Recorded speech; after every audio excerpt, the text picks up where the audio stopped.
Assalamualaikum. Nama saya Puteri Ana binti Farizal. Sekarang kita akan jalani sesi kaunseling individu. Jadi sebelum saya edarkan borang ni, boleh saya tahu nama siapa? Nama saya Yusrina Zahira binti Yaakob. Boleh panggil saya Yus ataupun Yusrina lah. Selesa dipanggil Yusrina lah. So saya kenalkan nama saya Puteri Ana binti Farizal. Jadi saya sebagai kaunselor dan berperanan mendengar apa sahaja yang diceritakan oleh Yusrina, dan Yusrina berperanan sebagai klien lah, di mana Yusrina boleh ceritakan apa sahaja yang Yusrina ingin ceritakan, dan jangan risau, untuk segala cerita yang diceritakan oleh Yusrina di bawah atas kerahsiaan. Dan sesi ini akan berjalan selama 30 minit hingga ke 45 minit lah, dan dia akan ada susulan sesi jika diperlukan. Sekarang boleh saya edarkan borang biososial ni untuk Yusrina isi lah sebelum kita mulakan sesi. Boleh.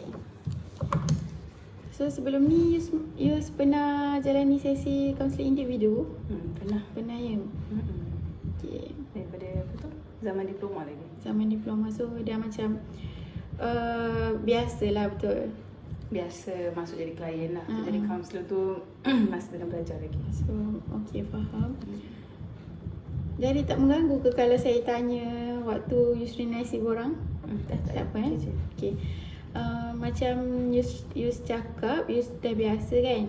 Jadi apa yang menyebabkan Yus rasa kaunseling individu ni menyebabkan macam terpanggil untuk join kaunseling individu pada hari ni? Kalau tak hari ni pun, hari-hari sebelum ni kenapa terpanggil? Sebab biasanya assignment lah. Assignment sebab tu join, ataupun sebelum ni memang kalau kat sekolah memang saya jumpa kaunselor sebab ada isu lah dengan family dulu semua tu, saya perlukan support. So sebab ada kawan boleh je nak support, tapi alamak silap alamat, tapi apa ni tapi apa, tak sama lah kalau dengan kawan dengan orang yang betul-betul dengarkan. Sebab kawan kadang-kadang dia macam respon dia beri kat kita tu tak sama macam apa kita nak. Betul. So kalau macam orang orang lain cerita, kita macam itulah respon kita nak dengar. Kita nak orang support je. Lain cerita tu faham tu salah kita, tapi nak orang support sekejap. Betul. Nampaknya Yusrina macam dah tahulah apa peranan seorang kaunselor tu mendengar kan. So itulah salah satu sebab Yusrina terpanggil untuk join kaunseling individu. Walaupun bukan hari ini saja, tapi sebelum-sebelum ini pun Yusrina macam perlukan support tu extra daripada orang sekeliling. Maksudnya kita tahu kawan kita akan faham, tapi ada orang yang lebih memahami dengan cara yang betul. Baiklah, tak semua orang boleh faham kita. Betul.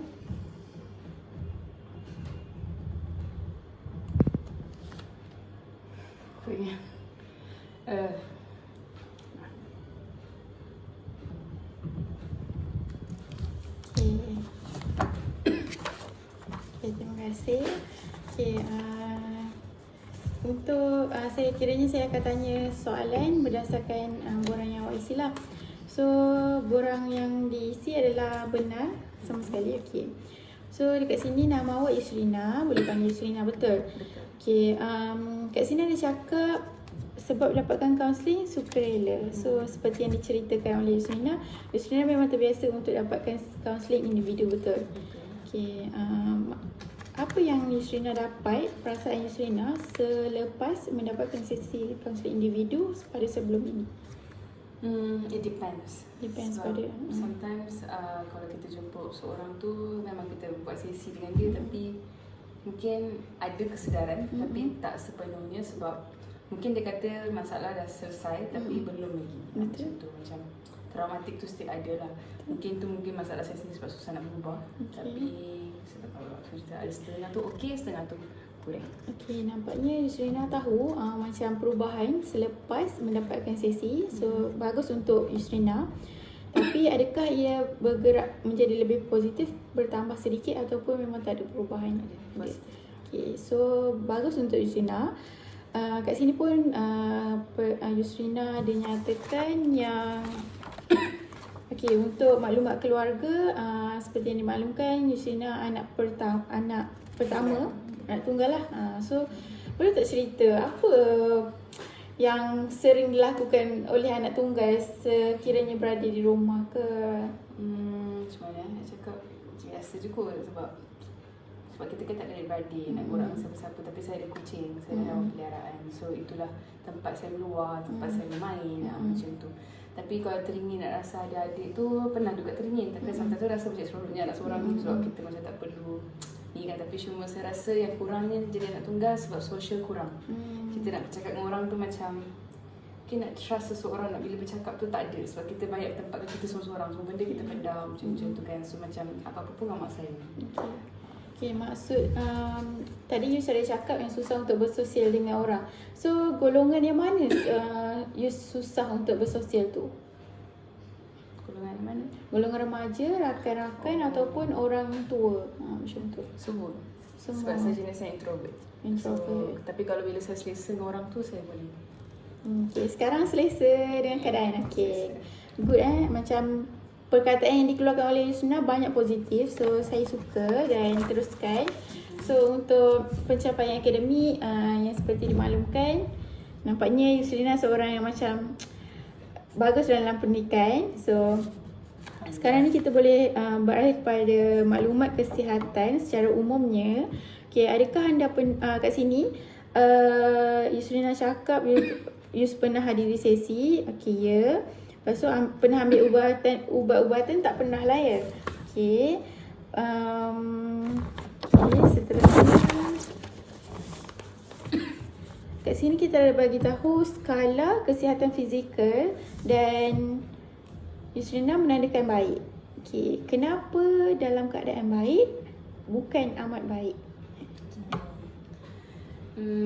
Amat baik tu sebab dia keseluruhan yang macam betul-betul rasa baik. Tapi sekarang kita kan macam dalam hectic week. So fizikal dia letih sebab macam kalau kat bawah ni kan minta skala kurang tidur kan.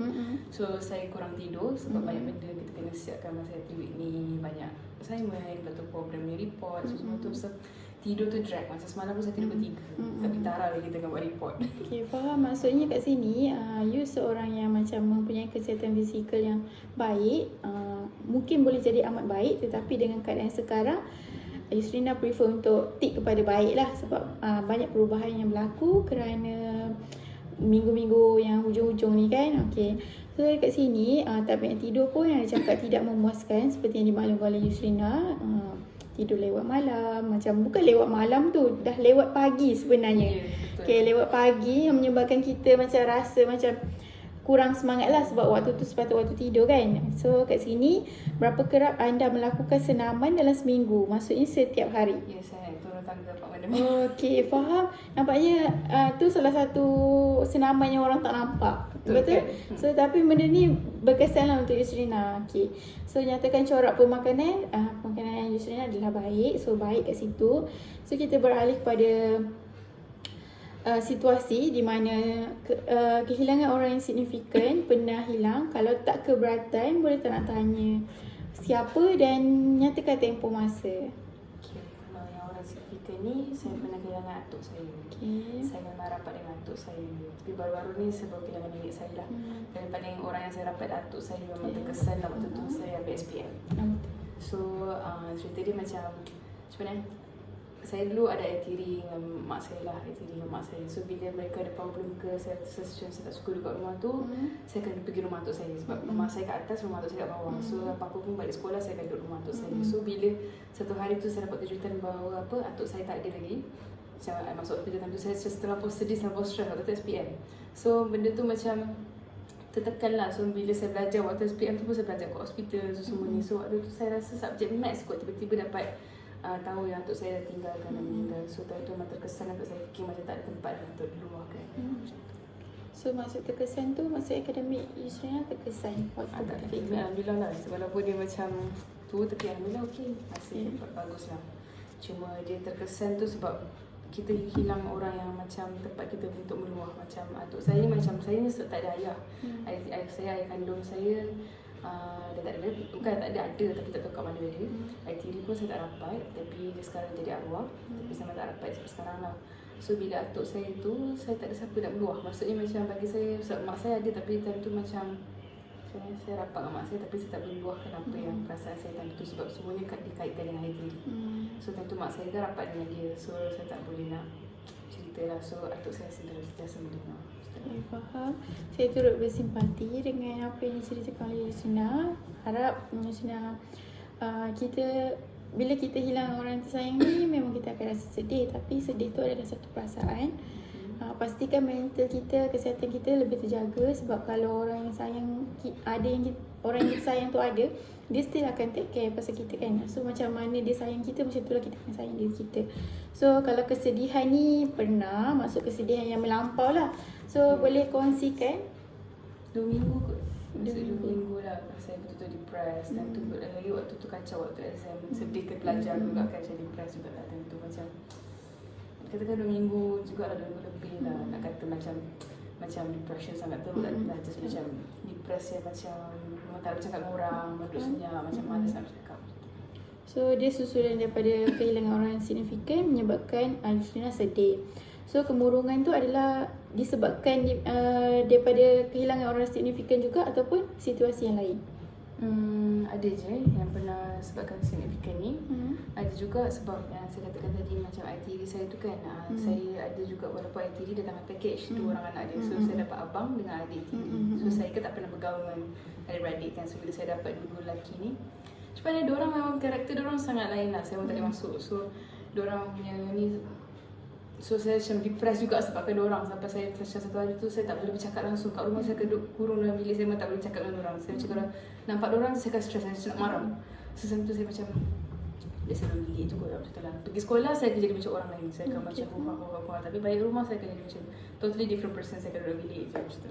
So boleh saya tahu apa yang perwatakan diorang yang Yusrina kata tak kena dengan yang perwatakan Yusrina sampai bila tengok je rasa depressed? Apa yang teruk? Diorang sangat rude lah, sangat biadab dengan mak saya. Dan mak saya ni pula jenis yang baik sangat, jenis yang ikut follow the flow apa yang diorang nak macam. Tapi perwatakan diorang memang sangat ni, diorang berokok, diorang keluar rumah, diorang bawa perempuan masuk. Faham tak? Macam tu. So bila bercakap dengan saya, dia macam mana? Bila bercakap dengan saya tu dia macam, sebab orang ni orang Negeri Sembilan. So tahu kan macam orang Negeri Sembilan bercakap sangat kasar kan. So bila diorang bercakap dengan saya pun saya macam, perlu ke dia cakap macam tu? Macam tu lah. So banyak benda lah. Tapi banyak yang dia buat dengan mak saya tu. Mak saya je tak sedar. Mak saya ikut je. Saya macam kadang-kadang saya bantau. Macam mana mama macam ni macam tu lah. Mak saya ke dia buat macam tu. Mak saya tak sedar. Tapi sedangkan saya nampak benda tu straightforward. Macam cara dia orang tumpah saya tumpah kat air contoh. Mak saya lap. Mama tu lap macam tu. Macam Okay, faham. saya macam marah lah time tu. Okay, saya faham apa yang dilalui oleh Yusrina. Jadinya macam yang Yusrina cakap, Yusrina sedih. Orang signifikan hilang tu adalah atuk, tempat Yusrina meluah. Dan mungkin adalah salah satu isunya yang Yusrina ceritakan sebab kemurungan tadi. So macam Yusrina kata dengan perangai yang rude diorang tu menyebabkan Yusrina kemurungan. Dan mungkin itu adalah salah satu cerita yang ingin diceritakan oleh atuk, diceritakan Yusrina kepada atuk, dan tak boleh diceritakan oleh dekat mak Yusrina. Sebab macam Yusrina cakap, benda tu mak Yusrina terlalu okay, go je, tak apa. Mungkin dia budak lagi. Mungkin sebab pemikiran Yusrina dengan mak Yusrina berbeza waktu tu. So kebimbangan tu kat sini pun ada sebab apa ya? Kalau kebimbangan ni, saya sering dapat kebimbangan bila saya bersosial dengan orang lah. Untuk kenal orang baru. Untuk ni macam mana? Kita jenis yang, sebab saya memang selalu pindah-pindah sekolah daripada kecil. Memang daripada sekolah rendah tu memang setiap 2 tahun saya akan pindah sekolah. So saya akan sentiasa berjumpa dengan orang baru. So bila saya bisa keep on berjumpa dengan orang baru, dan saya rasa saya dah kenal, macam bukanlah nak kata 100% kenal semua orang, tak ada. Tapi bila kita nak berjumpa dengan orang baru, saya takut. Saya nak cerita nak cerita ke orang ke perasaan kita, macam kita takut bila kita kenal macam tu je lah. Malas nak kawan yang macam betul-betul kita nak cerita apa masalah kita. Macam bagi saya tak perlu kot. So bila nak cakap dengan orang, saya macam nervous. Macam cuma nak cakap dengan orang ni macam kadang-kadang. Tapi masa degree ni alhamdulillah ada perubahan sikit lah. Saya jenis yang macam ikut follow the flow. Macam bagi saya kawan tu tak selamanya bagi saya lah. So macam selagi kita boleh kawan dengan orang, kita kawan je lah. Macam tu. Kita follow the flow je lah. Itu je lah saya pegang. So nampaknya kat sini Yusrina ada kebimbangan dalam berkawan lah. So tapi Yusrina ada nyatakan yang sekarang better. So baik untuk Yusrina nampak perubahan tu, dan Yusrina tahu yang itu adalah satu benda yang perlu diubah betul. So seperti yang kita macam tengah lakukan ni kan, satu sesi counselling yang kita kena menceritakan apa sahaja. Harap Yusrina tak ada lah rasa kebimbangan tu, sebab ada juga ada rasa kebimbangan. So tak apa, kita akan bina lagi hubungan untuk dapatkan keselesaan dan kepercayaan Yusrina pada saya. So kat sini serangan panik tak pernah lah, fobia pun tak pernah. So daripada semua ni nampaknya Yusrina mempunyai satu, orang kata, peristiwa yang menyebabkan perkara-perkara yang tak sepatutnya berlaku. Contoh kemurungan, kesedihan dan kebimbangan. Tapi berbezalah kebimbangan ni, Yusrina kata bimbang untuk bergaul kan. Mungkin Yusrina ada katakan tadi Yusrina adalah anak tunggal, dan Yusrina ada cakap Yusrina suka untuk bersosial. So mungkin itu adalah kesinambungan daripada penceritaan Yusrina. So betul ke? Maybe lah. Tapi saya rasa saya okey je dengan diorang. Tapi sejak macam mana diorang bertalam muka kot. Macam mula kenal dulu macam biasalah macam nak mula kenal nampak okey. Bila dah masuk satu rumah baru nampak diorang ni macam macam mana nak cakap, perbuatan diorang tu memang sangat, kalau kita tengok pun kita macam nyampah lah, macam memang tak puji dengan diorang. Lepas tu ayah tiri tu pula, ayah diorang pula memang tak backup. Dia tahu mak diorang buat apa kat mak saya, tapi dia sini saya biar. Tu yang saya marah tu, macam tu lah. Pernah juga gaduh teruk bil. Dah tu kisah dulu. So saya faham yang Yusrina macam merasa sedih lah dengan keadaan tersebut kan. Saya harap Yusrina boleh yelah, benda macam dah berlaku, jadinya harap Yusrina boleh bertahan dan lebih bersabar dalam kehidupan. So saya turut bersimpati. Jadi dekat sini tak pernah lah ambil barang terlarang. Dekat sini pun tak pernah melakukan perkara yang salah laku lah. So penyakit kronik pun tidak pernah, hubungan istimewa pun tidak. So Yusrina memang tak pernah bercinta ataupun macam memang tak tertarik untuk mengenal lelaki? Tak tertarik langsung. Tak tertarik, okey. Tak apa, mungkin belum masanya lagi kan. So patuhi ajaran agama. Yusrina seorang yang patuh. Lepas tu mengamalkan nilai-nilai keagamaan pun ya. So kat sini skala 10, nilai tahap kepuasan hubungan kekeluargaan anda adalah 8. Boleh awak nyatakan kenapa 8? Sebab bagi saya, keluarga saya dah okey. Sekarang saya lebih happy sebab saya dengan mak saya je sekarang. So saya happy. Tapi kenapa tak 10? Sebab bagi saya 10 tu perfect dan keluarga saya tak cukup. So saya fikir macam 8 tu dah cukup baik. Okey. Sangat positif perkataan yang dikeluarkan oleh Yusrina. Sebab first macam kita cakap lah, ada orang dia ada baik dalam hubungan keluarga ataupun macam pasangan dia. Ada orang rezeki dia akan dapat semua, tapi ada orang akan dapat salah satu lah. So nampak Yusrina sangat tabah sebab dengan apa yang diceritakan oleh Yusrina, nampaknya Yusrina banyak bersabar dan sampai akhirnya Yusrina kata 8 tu cukup memadai macam tu. Sebab kesempurnaan tu bukan datang daripada apa yang kita dapat, tapi dia akan datang daripada kita punya rasa redha, kesyukuran, betul. So kat sini individu yang signifikan adalah Zainun, iaitu ibu. Okay, boleh ceritakan apa yang menyebabkan Yusrina rasa ibu adalah seorang yang signifikan dan paling rapat dalam hidup Yusrina? Sebab sepanjang saya hidup 24 tahun ni, saya apa-apa pun saya dengan mak saya. Daripada saya kecil pun dengan mak saya. Walaupun saya ada ayah-ayah yang lelaki tu pun, tapi apa-apa pun saya masih dengan mak saya. So bagi saya rasa yang bagi apa yang saya rasa lah, ibu saya yang dah yang dengar yang baik. Memang kalau saya kata saya tak sedih pun dia tahu saya sedih. Macam tu lah. So saya rasa best lah. Okay, bagus. Macam saya pun, mungkin kalau boleh dikaitkan dengan saya pun orang yang signifikan adalah ibu. Sebab bagi saya, mak kita tak akan judge kita. Walaupun kita jahat macam mana, kita nakal macam mana, dia akan terima kita. Berbeza dengan orang luar, dia akan banyak kepada melihat keburukan kita. Tapi tu tak baik untuk kita. Untuk kita fikirkan keburukan orang yang fikir pasal kita. So better kita let it go je apa yang orang buat kat kita, apa yang orang fikir kat kita. Sebab dalam dunia ni tak semestinya semua orang patut sayang kita, dan tak semua patut terima kita. Cukup kalau ada seorang je terima kita pun tu kita kena bersyukur, kita kena nikmati hidup. Okey, nyatakan 3 kekuatan yang dimiliki adalah positif. sangat positif. Seperti yang dimaklumkan, perkataan yang dikeluarkan oleh Yusrina semua positif. Macam ada cerita tapi Yusrina macam backup balik. Oh ni tak apa. Okay. Cerita dulu kot dalam job my sesi kan. Okay, bagus untuk Yusrina. Okay, suka menolong. Okay, Yusrina, apa maksud suka menolong bagi Yusrina? Saya apa yang saya nampak dan sedar lah bila kawan-kawan saya selalu cakap benda ni, di mana kalau diorang, saya selalu sedar bila diorang tak ada duit, saya nak makan ke apa kan, saya kan macam pelik, kenapa tak nak beli, saya beli, kenapa diorang tak nak beli. Saya fikir macam bila saya tanya diorang macam akan macam tak apa, belilah. Tapi time tu saya dapat hint macam mungkin diorang tak ada, so macam tak apalah saya belanja. Betul diorang kata tak perlulah, so, betul kadang-kadang diorang perlukan sangat nampak lah muka tu, kita boleh baca kalau orang tak ada duit. Saya cakap, okey lah saya tak apa, saya belanja, tak apa, tak ada balik-balik pun tak apa. Macam tu kan, tu diorang happy, macam diorang macam bukan macam setengah orang, kita berbeza setengah orang yang macam kadang-kadang pergunakan duit kita dengan orang betul-betul nak duit tapi diorang takut nak cakap malu. So sebagian kawan-kawan saya sedar yang diorang perlukan duit sangat-sangat tapi diorang bukan dapat gunakan kita. Diorang macam ada satu masa tu diorang macam tak apalah Yusrina makan dulu, tapi saya rasa macam tak apalah join, saya bayar dulu. Kalau korang nak bayar lah, kalau tak nak bayar tak apa, macam tu. At least kita makan sama-sama. Saya tak suka saya seorang, macam tu. Benda yang saya sedar lah benda tu.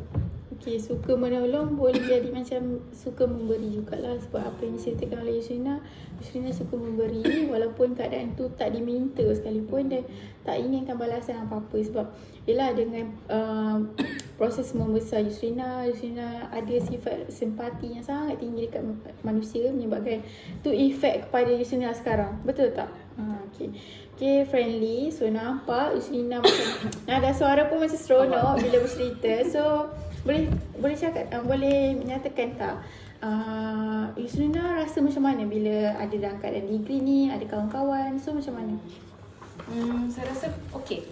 Saya rasa betul-betul Allah bagi saya kawan yang baik, macam kawan yang macam okeylah. Sejak saya masuk diploma, masuk degree ni, memang Allah bagi turunkan saya kawan-kawan yang baik. Saya ingatkan saya pasal agama, macam bukan kawan yang macam bagi kita terpesong ke sana sini tau. Just kawan yang macam perfect. Just for ni kita nampak kawan yang baik, macam bila dia nak minta tolong, dia akan tolong kita. Bila kita nak ni, dia akan macam sama-sama tau. Give and take lah. Give and take. Macam tu. Tapi kalau macam kawan sekolah, ada je yang baik, tapi ada yang Allah hantarkan ujian untuk kawan ni kan. So bagi saya kawan yang baik, kawan yang tak baik ni, kawan yang tak baik tu kita anggap sebagai ujian. Kawan yang baik ni biar kita teruskan je. Macam tu. Okay, sangat positif, saya suka. Okay, seperti yang macam Yusrina ceritakan berkaitan dengan borang ni apa semua tu. Jadi apa yang Yusrina nak tambah sedikit tentang Yusrina untuk pengetahuan saya, untuk lebih kenal Yusrina? Mungkin Yusrina suka memancing ke, dan macam ada hobi ke, macam mana? Saya suka melukis. Painting lah, saya suka painting tu kan. Sebab bagi saya, kalau ni lah bila saya stres ke apa, saya suka melukis. Sebab dengan melukis tu saya dapat meluahkan apa saya nak. So daripada dulu lagi, kalau macam saya kan tak ada tempat nak bercerita. Kalau nak bercerita pun macam bagi saya macam orang tak perlu kot tahu masalah saya, sebab lagi bertambah masalah dia kan, sebab saya dengan masalah saya je. So pada saya melukis, bila melukis kita meluah apa yang kita nak ke, macam kita nak hitamkan ke, kalau kita marah ke. Sebab tu saya suka dengan melukis. So ambil kaunseling ni pun kadang saya fikir juga saya nak ambil art terapi, nak belajar lagi mendalam lah pasal melukis. Okay, faham. Nampaknya Yusrina lepaskan kemarahan, tekanan pada lukisan lah. So mungkin Yusrina boleh tunjukkan lepas pada ni sesi kedua ke, bawa lah macam hasil lukisan Yusrina supaya macam kita boleh kenal each other lebih, macam tu kan. So nampaknya kat sini Yusrina berjaya mengisi borang ni, dan serba sedikit saya tahu pasal Yusrina. Dan macam yang Yusrina ada tambah tadi, Yusrina seorang yang suka melukis dan dia boleh relate dengan kehidupan orang lain juga sebenarnya, sebabnya ada ramai orang meluahkan perasaan dengan melukis. So bagus untuk Yusrina. So boleh tak kalau kita mulakan macam sesi, sebelum kita mulakan sesi kedua, tapi kita nak kenal lebih Yusrina. Dengan Yusrina tunjuk satu gambar yang betul-betul Yusrina teringat first yang Yusrina terfikir bila saya cakap gambar yang sangat memberi kesan, sama ada kesan positif atau negatif, dan mungkin boleh jadi benda yang paling Yusrina sayang. So boleh carilah dekat phone Gambar Nampak ni tak bersatu, kalau ada satu boleh, kalau ada dua pun boleh, tak kisah.